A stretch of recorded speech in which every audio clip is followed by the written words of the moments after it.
White House Office by Rick Dearborn. From popular culture to academia, the American presidency has long been a prominent fixture of the national imagination. Naturally so, since it is the beating heart of our nation's power and prestige. It has played, for instance, a feature role in innumerable movies and television shows, and has been prodded, analyzed, and critiqued by countless books, essays, and studies. But, like nearly everything else in life, there is no substitute for firsthand experience, which this manual has compiled from the experience of presidential appointees and provides an accessible form for future use. With respect to the presidency, it is best to begin with our Republic's foundational document. The Constitution gives the executive power to the president. It designates him as commander-in-chief and gives him the responsibility to take care that the laws be faithfully executed. It further prescribes that the president might seek the assistance of the principal officer in each of the executive departments. Beginning with George Washington, every president has been supported by some form of White House office consisting of direct staff officers as well as cabinet comprised of department and agency heads. Since the inaugural administration of the late 18th century, citizens have chosen to devote both their time and their talent to defending and strengthening our nation by serving the pleasure of the president.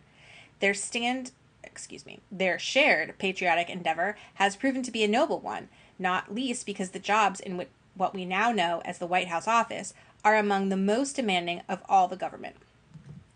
The president must rely on the men and women appointed to the WHO. That is what we will call the White House office. There simply are not enough hours in the day to manage the affairs of the state single-handedly. So delegation is not just advisable, it is essential. The decisions that assistants and senior advisors make will directly impact the administration, its legacy, and most importantly, the fate of the country. Their agenda must therefore be the president's agenda. Choosing who will carry out that agenda on a daily basis is not only one of the first decisions a president makes in office, but also one of the most critical. The tone and tempo of an administration are often determined on January 20th. Chief of Staff. As with most positions that will be covered in this first chapter, the Chief of Staff is also an assistant to the President. However, the Chief is truly first among all equals. Of all presidential staff members, the Chief is the most critical to implementation of the President's vision for the country. The Chief also has a dual role as manager of the staffs of both the WHO and the Executive Office of the President. The Chief of Staff first managerial task to establish an organizational chart for the WHO. It should be simple and contain clear lines of authority and responsibility to avoid conflicts. It should identify specific points of contact for each element of the government outside of the White House. These contacts should include the White House liaisons, who are selected by the Office of Presidential Personnel, PPO. Receiving guidance from the President, the Chief endeavors to implement the President's agenda by setting priorities for the WHO. This process begins by taking stock of the President's campaign promises, identifying current and prospective opportunities, and then delegating policy priorities among the departments and agency of the Cabinet and through the three White House policy councils, the National Economic Council, NEC, the Domestic Policy Council, DPC, and the National Security Council, NSC. The President is briefed on all of his policy priorities by his cabinet and senior staff as directed by the Chief.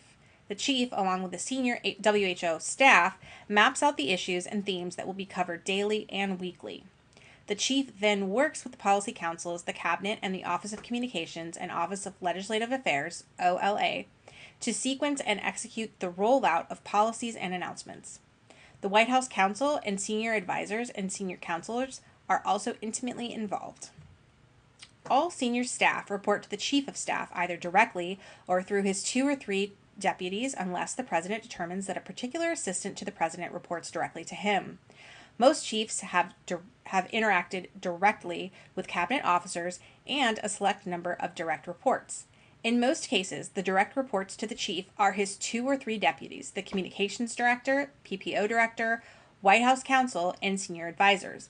Occasionally, the Office of Public Liaison, OPL, the Cabinet Secretary, and Intergovernmental Affairs, IGA, also report directly to the Chief. Usually, however, they report instead to a Deputy Chief of Staff. The Chief of Staff's main challenge is time management. His use of his deputies, meetings with senior staff, and direction provided to the WHO must all balance with the daily needs of the President. A successful chief steers the West Wing using his management and influence with various individuals and entities around him. It goes without saying that selecting the right person to be chief is vital. Deputy Chiefs of Staff. In recent years, presidents typically have appointed 2 deputy chiefs of staff, a deputy chief of staff for management and operations, and a deputy chief of staff for policy. There also have been other types of deputy chiefs whose roles have included, for example, overseeing strategy, planning, and implementation. Chiefs of staff have then occasionally appointed a principal deputy chief to be in charge of guiding decision-making, organizational structure, and information flow. Principal Deputy Chiefs of Staff. Not all Chiefs of Staff have tapped in a Principal Deputy. A major reason is that doing so adds another layer of command complexity. When Principal Deputies have been installed, their roles have varied based on the needs of particular chiefs. Most Principal Deputies have functioned as doorkeepers, sorting through action items, taking on those that can be handled on their own level, and passing up others that truly require the attention of the Chief of Staff or the President. Principal deputies have also assumed control of the scheduling functions, normally under the operations deputy, and have worked directly with policy councils at the direction of the Chief of Staff. The OPL and Office of Political Affairs, OPA, also have reported to a principal deputy. Deputy Chief of Staff for Management and Operations. The Deputy Chief of Staff for Management and Operations oversees the President's schedule and all logistical aspects of his movement within and outside of the White House. For example, both air travel on Air Force One and Marine One and ground transportation. The deputy also interfaces directly with the Secret Service as well as the military offices tasked with keeping the President and his family safe. In the past, this deputy has also worked for the NSC, the Secretary of Defense, the Secretary of State, and the intelligence community, and on advancing all foreign trips.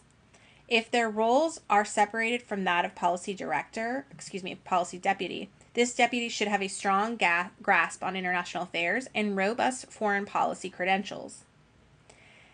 This deputy further manages all facets of working White House technology grounds, management, support staff, personnel administration, and communications. This individual therefore needs to be meticulous and ideally should possess a great deal of command and control experience. Deputy Chief of Staff for Policy. In some administrations, the functions of the IGA, OPA, and OPL and other advisors within the WHO have fallen under the Deputy Chief of Staff for Policy. For conservatives, this arrangement could help to connect the WHO's outreach to political and external groups and be a strong conduit for state and local elected officials, state party organizations, and both grasstop and grassroots groups. Grassroots groups. This deputy chief works directly with the chief of staff, cabinet officers, and all 3 policy councils to support the development and implementation of the president's agenda. This deputy chief should therefore have impressive policy credentials in the realms of economic, domestic, and social affairs. Senior advisors. Presidents have surrounded themselves with senior advisors whose experience and interests are not necessarily neatly defined.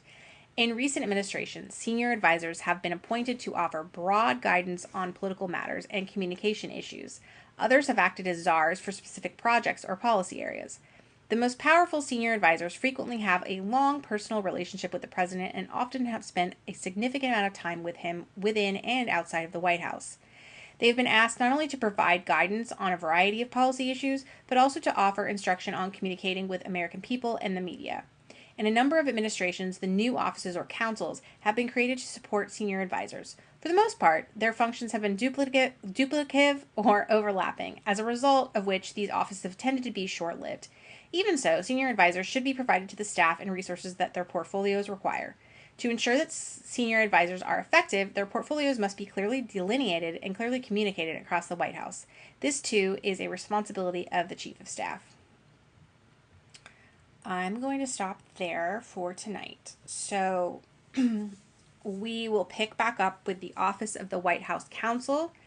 That's on page 26